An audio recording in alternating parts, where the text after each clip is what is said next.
জারি নচলিব আদিবাসী ভূমিত অবৈধ নাম জারি নচলিব অবৈধ নাম জারি করা সকল হুঁশিয়ার অবৈধ নাম জারি করা সকল হুঁশিয়ার বেতন ব্লকৰ নিয়ম অধীনত নিয়ম রাজি করত আশা লং লে আশা লং লে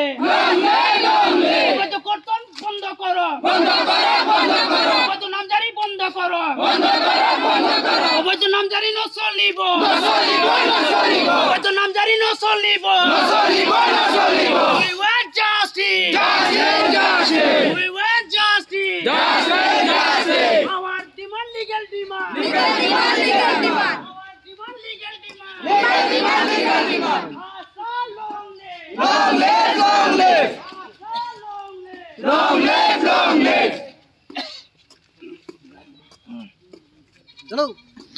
Hono Khomari Chatranan Jindabad. Asa long live. We want justice. No justice, no rest.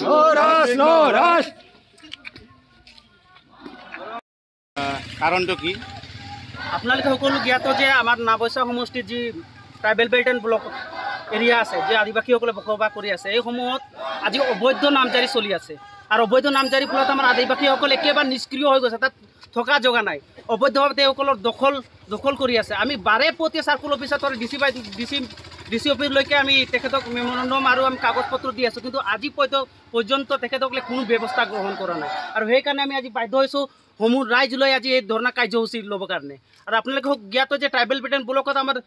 যিবিলাক আদিবাসী হ'ল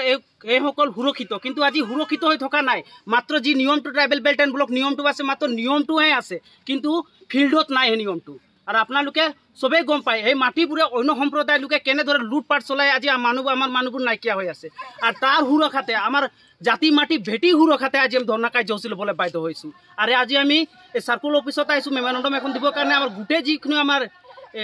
ডিমাণ্ড আছে ডিমাণ্ড দিয়াৰ লগতে আমি CM-কো এটা